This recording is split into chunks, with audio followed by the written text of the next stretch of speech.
तब क्या होंगी वो समपाती होंगी। रेखाएं कैसे होंगी? समपाती रेखाएं होंगी। समपाती रेखा का मतलब बता दिया अभी कि एक रेखा ऐसे है उसी के ऊपर दूसरी रेखा चली जाए। Hello everyone, welcome back to my YouTube channel save career. मैं सीरज श्रीवास्तव स्वागत करता हूं आपके अपने परिवार सेव करियर में। जैसा कि हम जानते हैं सेकंड चैप्टर हम लोग का समाप्त हो चुका है, बहुपद राष्ट्रतंत्र का। आज से हम लोग थर्ड चैप्टर दो चरवाहे रैखिक समीकरण युग्म में सॉल्व करेंगे, यानी linear equation in two variable. देखो इसमें हम आपको पहले कुछ बेसिक बताएंगे। आज की वीडियो में 10 से 15 मिनट की वीडियो रहेगी। इसमें हम आपको बताएंगे कि दो चर वाले रैखिक समीकरण होते क्या हैं, इसको पहचानोगे कैसे, ये क्या रिप्रेजेंट करते हैं, रेखाएं क्या होती है, संपाती रेखाएं क्या होती है, प्रच्छेद रेखाएं क्या होती हैं, कब प्रच्छेद करेंगी, कब संपाती होंगी, कब समांतर होंगी, इन सब के बारे में हम क्या करेंगे, बात करेंगे। सबसे पहले आप जान लो, चैप्टर नेम समझ लो क्या है। दो चरों वाले रैखिक समीकरण युग्म, ठीक है ना। दो चरों वाले यानी पहले बात चर इसमें आया, एक सब चर। चर किसे कहते हैं? इंग्लिश में इसको बोलते हैं वेरिएबल। क्या बोलते हैं? वेरिएबल। वेरिएबल किसे कहते हो? वह राशि, वह राशि जिसका मान निश्चित ना हो चर कहलाते हैं। फॉर एग्जाम्पल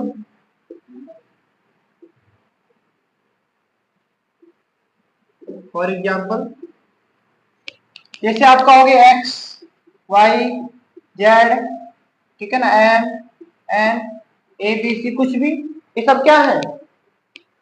ये सब क्या है? आपके चर है, क्योंकि इनकी वैल्यू फिक्स नहीं है। इसे मैं एक्स बराबर ले लिया 2, मेरा मन का एक्स बराबर 3 ले लिया, एक्स बराबर 5, एक्स बराबर 7, एक्स बराबर कुछ भी ले लो, समथिंग, ठीक है ना। तो इसकी वैल्यू क्या फिक्स नहीं है, ओके, इसलिए क्या है? चर है। लेकिन मैं बोल दू टू, ओनली टू बोल दू, तो टू को आप कुछ लिख पाओगे? 2 इक्वल टू 3 लिख सकते हैं? नहीं लिख सकते हैं। 2 इक्वल टू 4 लिख सकते हो? नहीं लिख सकते हो, ठीक है ना। इसकी वैल्यू निश्चित ना हो उसे क्या कहोगे आप? इसकी वैल्यू निश्चित ना हो उसे क्या कहोगे आप?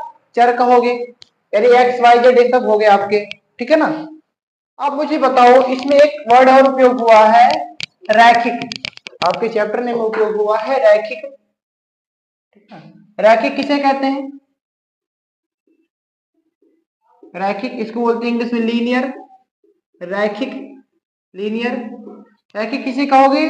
जो चर ले रहे हो, जो वेरिएबल ले रहे हो, उसकी अधिकतम घात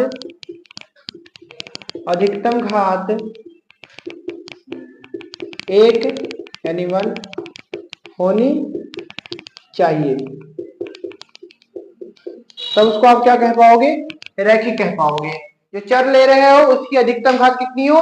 1 हो, तो क्या कहलाता है? रैखिक कहलाता है। समीकरण कब कहोगे? अच्छा वर्ड आ गया, समीकरण। बहुत लोग जानते नहीं समीकरण किसे कहते हैं, ठीक है ना। इक्वेशन किसे कहते हो? कब आप इक्वेशन कह पाते हो किसी को? देखो ये अच्छी सी बात, इसको समझ लो। इसे मैं बोल दूं एक्स प्लस वाई, समीकरण है? नहीं है। X plus 2y plus Z, ठीक है, ये समीकरण है? नहीं है। देखो समीकरण कब बनेगा? जब इक्वल कुछ ना कुछ रहे। जैसे मैं बोल दूं x plus y is equal to 3, ये समीकरण है? हाँ समीकरण है, क्योंकि इक्वल कुछ ना कुछ आ रहा है। X plus y equal to में बोल दिया 0, समीकरण है? 2x square plus x plus 3 is equal to 0, समीकरण है? हाँ है। लेकिन मैं बोल दूं आपसे 2x स्क्वायर प्लस एक्स, समीकरण है? नहीं है। जब इक्वल कुछ ना कुछ रहे तभी आप उसको इक्वेशन बोलोगे, यानी कि समीकरण तभी बोल पाओगे इक्वेशन, जब इक्वल, ठीक है ना, तभी आप उसको क्या कह पाओगे? इक्वेशन कह पाओगे। जब इक्वल कुछ ना कुछ हो तभी उसको इक्वेशन आप कह पाओगे। अच्छा ये चीजें हो गई। अब देखेंगे समीकरण हो गया, यानी अब चैप्टर नेम का फिर से देखो, दो चरों वाले रैखिक समीकरण युग्म। इन सबका क्या मतलब निकालता है यहाँ समझो। कितने चर लेने हैं? 2 चर, इसमें ले लिया एक्स और वाई। रैखिक का मतलब इसकी अधिकतम घात कितनी होनी चाहिए, एक होनी चाहिए। समीकरण का मतलब इनमें कोई रिलेशन है और बराबर कुछ ना कुछ रहे, ठीक है ना। तो क्या कहला रहा है, ये आपका दो चर वाले रैखिक, पावर एक है, रैखिक समीकरण कहला रहा है, दो चर वाले रैखिक समीकरण कहला रहा है। अब यहाँ एक और वर्ड उपयोग हुआ, युग्म। युग्म का मतलब जोड़ा, यानी कि इस चैप्टर में आपको दो चर वाले रैखिक समीकरण के युग्म पढ़ने हैं, यानी कि दो समीकरण लेने हैं, रैखिक समीकरण तो लेना है जिसमें दो चर रहे और युग्म मतलब दो ठीक। जैसे मान लो एक यहाँ हो गया, मैं एक और लिख दूं 2x plus 3y is equal to 4। तो देखो ये भी क्या है, दो चर वाला रैखिक समीकरण है ना, ये भी रैखिक समीकरण और ये भी रैखिक समीकरण। तो इसमें हमको क्या करना है, दो रैखिक समीकरण रहेंगे, उनके बारे में हम बात करेंगे, ठीक है ना। चैप्टर में आपको समझ में आ गया होगा कि दो चर लेने हैं, जो चर है उसकी घात एक होनी चाहिए। समीकरण का मतलब उनमें जो रिलेशन है इक्वल कुछ ना कुछ आना चाहिए। युग का मतलब जोड़ा, यानी कि दो समीकरण की बात करेंगे, ठीक है ना। इसका स्क्रीनशॉट लेंगे फिर आगे बढ़ेंगे, ठीक है। देखो अच्छा, देखो जो दो चर वाले रैखिक समीकरण होता है, कोई भी रैखिक समीकरण अगर है तो हमेशा वो एक लाइन रिप्रेजेंट करेगा। क्या, एक लाइन को रिप्रेजेंट करेगा, यानी एक रेखा को दर्शाता है, निरूपित करता है, ठीक है ना, एक रेखा को निरूपित करता है। जो भी चर, दो चर वाले रैखिक समीकरण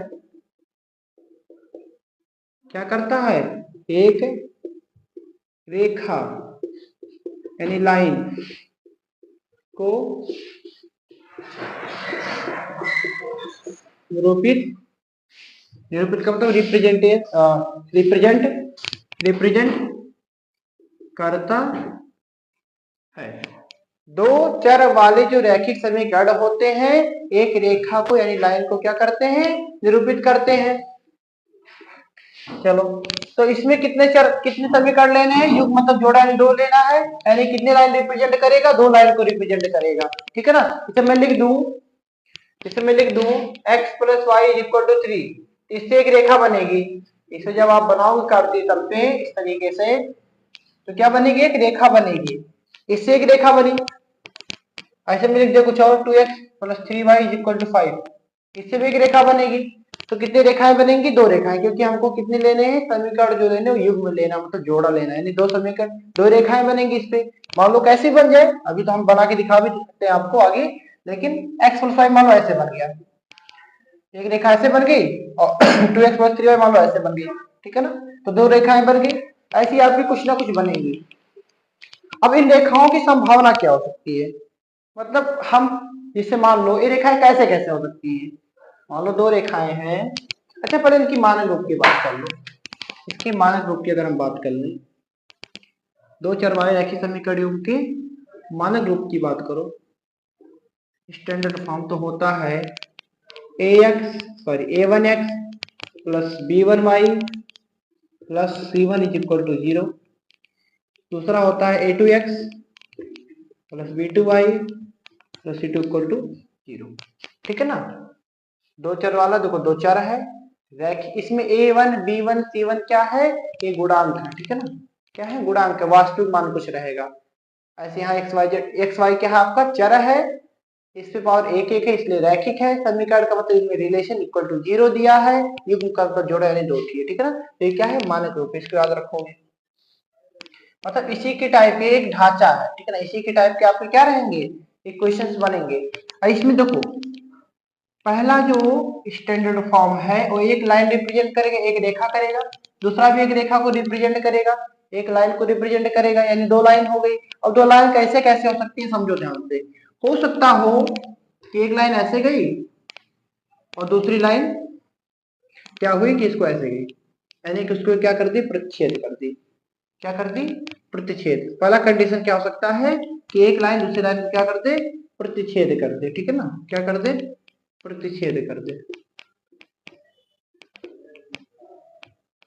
एक लाइन दूसरी लाइन को क्या करे, प्रतिच्छेद कर। दूसरी बात हो सकती है, अच्छा एक बात और समझ लो, अगर प्रतिच्छेद करेगी, एक बिंदु पर अगर प्रतिच्छेद करेगी तो उसका जो हल निकलेगा वो अद्वितीय हल होगा। क्या होगा? अद्वितीय हल, मतलब केवल एक हल, केवल एक हल, क्योंकि एक दिहाड़ी काटा है।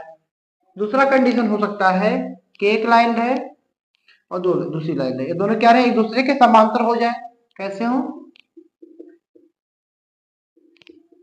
समांतर यानी पैरेलल हो, समांतर हो जाए तो हल कितने निकलेंगे?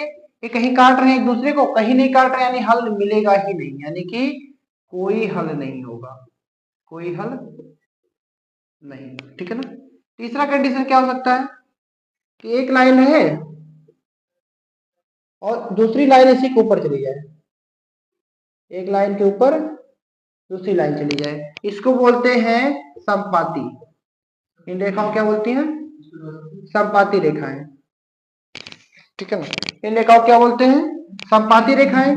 तो मुझे बताओ, जो एक लाइन गई उसी के ऊपर दूसरी लाइन गई, यानी कि पहले लाइन का हर बिंदु दूसरे लाइन का हर बिंदु होगा, पहली रेखा का हर बिंदु दूसरी रेखा का भी हर बिंदु होगा। इसे आप समझ लो, ऐसे समझते हैं। देखो मान लो एक लाइन है, एक लाइन है, इसके ऊपर इसको रखो, तो जितना जितने बिंदु इसके हैं उतने इसके रहेंगे, यानी हर बिंदु को, हर एक पहली रेखा के हर बिंदु को दूसरी रेखा हर बिंदु पर काटेगी, यानी कि जितने इस पे बिंदु हैं, यानी कि अच्छा एक लाइन पर कितने बिंदु होते हैं? अपरिमित रूप से अनेक।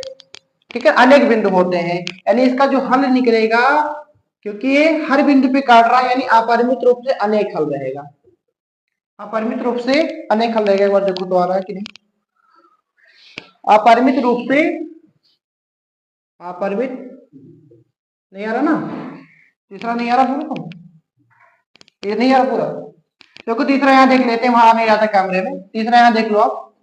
तीसरा कंडीशन क्या हो सकता है कि एक लाइन के ऊपर दूसरी लाइन हो। ठीक है ना? मैं भी आपको बताया हूं कि मान लो एक लाइन है, एक लाइन है, इसके ऊपर इसको रख दो, इसका हर बिंदु, ठीक है देखो आप ध्यान से, इसका हर बिंदु इसका हर बिंदु होगा, मतलब हर बिंदु पर दूसरी रेखा हर बिंदु को काटेगी, इसके प्रत्येक बिंदु को, इसके जो दूसरी रेखा है प्रत्येक बिंदु पर प्रत्येक को काटेगी। ठीक है, मतलब इसी के ऊपर जब रहेगी तो भाई जो इसका बिंदु है इसका बिंदु है, यानी हर जगह काट रही है, यानी जो इसको क्या बोलते हैं? संपाती। अगर एक रेखा दूसरी रेखा के ऊपर तो उसको संपाती रेखाएं बोलते हैं। और एक बात क्या बताएं, इसमें जो हल निकलेगा वो अपरिमित रूप से, अपरिमित रूप से, अपरिमित रूप से कितना होगा? अनेक हल होंगे। कैसे भैया? अनेक हल होंगे या अनंत हल होंगे। ठीक है ना? अपरिमित रूप से कितने होंगे? अनेक हल होंगे। समझ गए आप? फिर से समझ लो।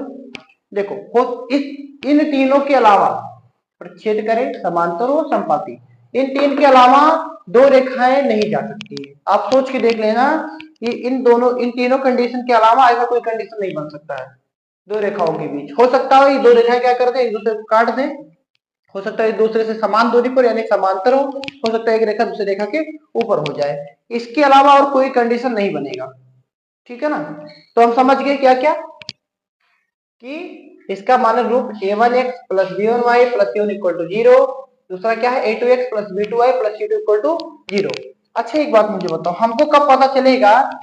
ऐसे तो हम सॉल्व करेंगे पूरा ग्राफीय विधि तो पता चल जाएगा कि काट रहा है कि नहीं काट रहा है, लेकिन बिना सॉल्व करे कैसे पता लगाओगे?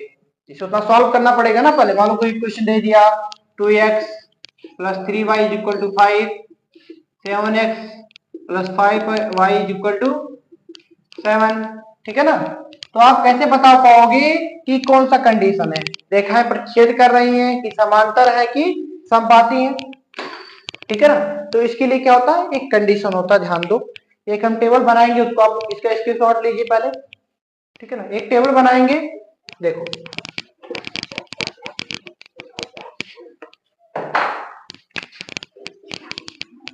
अच्छा a1 यहां समझो, a1 कामा b1 कामा c1 कामा a2 b2 और c2 क्या है? गुणांक है। सब क्या है भैया? आपके गुणांक है। ठीक है ना? तो देखो कंडीशन क्या बनेगा। पहला कंडीशन क्या हो सकता है कि a1 अपॉन a2, मतलब पहले वाले में से a1 निकालो, दूसरे वाले में से a2 निकाल लो, ये नॉट इक्वल हो जाएगा किसके? b1 अपॉन b2 के। अगर a1 upon a2 not equal to b2 upon b1 upon b2 के तब वो जो रेखाएं होंगी वो क्या करेंगे, प्रतिच्छेद करेंगी। जो रेखाएं होंगी वो एक बिंदु पर प्रतिच्छेद करेंगे। फिगर इसका अभी मैं बना के दिखाया भी था आपको, फिर से बना देते हैं। मान लो एक रेखा ऐसे जा रही है, दूसरी ऐसे जा रही है, ठीक है ना, यहाँ पर काट रहे हैं, प्रतिच्छेद करेंगे, ठीक है। प्रतिच्छेद करेंगे तो हल कितने होंगे, जब एक बिंदु पर प्रतिच्छेद किया तो केवल एक हल, अद्वितीय हल, यानी केवल एक, ठीक है, केवल एक। अच्छा, दूसरा क्या हो सकता है कि A1/A2 इक्वल हो जाए B1/B2 इक्वल हो जाए C1/C2। तीनों इक्वल हो गए तब क्या होगा, तीनों इक्वल हो जाए तब क्या होगा आपका, ठीक है, तीनों इक्वल हो जाए इसका मतलब क्या हुआ, यहां लिख देते हैं। अच्छा,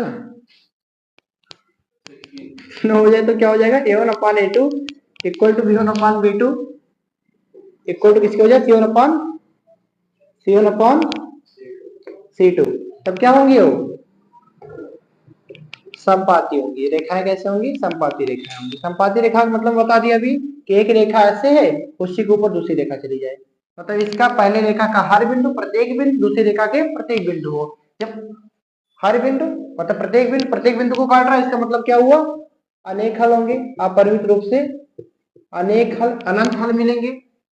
और ठीक है ना, सही है। तीसरा कंडीशन क्या हो सकता है, A1/A2 equal to B1/B2 not equal to C1/C2। तो कैसी होंगी वो रेखाएं, समांतर रेखाएं होंगी। कैसी होंगी, समांतर रेखाएं, यानी कि एक रेखा दूसरी रेखा से समान दूरी पे होगी, उन्हीं को समांतर रेखाएं कहते हैं। जब भैया देखो समान दूरी पे, यानी कभी नहीं काटेगा, ठीक है, समान दूरी पे कभी नहीं काट पाएगा, और कभी नहीं काटेगा तो कोई हल नहीं मिलेगा, कोई हल नहीं मिलेगा, ठीक है ना, कोई हल नहीं मिलेगा। अब आप ध्यान दो, जब जब हल मिलेगा, यहाँ हल मिल रहा है और यहाँ पर हल मिल रहा है, यानी सोल्यूशन मिल रहा है, तो उसको क्या कहते हैं हम लोग, उसको बोलते हैं संगत। तो कैसे होंगे, संगत होंगे। और जहां हल नहीं मिलेगा उसको क्या बोलते हैं, असंगत रेखाएं, ठीक है ना। जहां हल मिल जाएगा उसको संगत बोलोगे, जहां हल नहीं मिलेगा वहां पर असंगत बोलोगे, ठीक है ना। ये टेबल आप बना लीजिए, ठीक है ना, ये टेबल आप बना लीजिए, बहुत इंपॉर्टेंट है, ठीक है ना। तो ठीक है, यहीं पर आज हम खत्म करेंगे। उम्मीद करते होंगे आपको समझ में आया होगा। एक बार रिवाइज कर लेते हैं। कुछ था नहीं, दो चर वाले रैखिक समीकरण युग्म, यानी कि दो चर वाले, इसमें दो चर रहेंगे, चर की घात अधिकतम घात 1 रहेगी। समीकरण का मतलब जो रिलेशन होगा इक्वल कुछ ना कुछ होगा। अच्छा, जो रैखिक समीकरण होता है वो क्या करता है, एक लाइन को रिप्रेजेंट करता है, और इसका जो मान रूप होता है कुछ इस तरीके से, a1x plus b1y plus c1 equal to 0, a2x plus b2y plus c2 equal to 0। अच्छा, यानी कि दो रैखिक समीकरण है, दो रेखाएं रिप्रेजेंट करेगा। दो रेखाएं कैसे कैसे हो सकती है, हो सकता है एक बिंदु पे काट दें, हो सकता है एक दूसरे के ऊपर रहे, हो सकता है वो क्या रहे, समांतर रहे। कब कब होंगी इसके लिए कंडीशन यहाँ दिया है, और अगर ऐसा है तो हल कैसे मिलेंगे, इस तरीके से। और जहां जहां हल मिलता है वहां पर क्या कहते हैं, उनको संगत कहते हैं, और जहां हल नहीं मिलता उसको असंगत कहते हैं, ठीक है। ये पूरा ओवरव्यू था इसका, तो उम्मीद करते होंगे आपको समझ में आया होगा, ठीक है ना। तो आज के लिए ठीक है, इतना ही। नमस्कार, जय हिंद।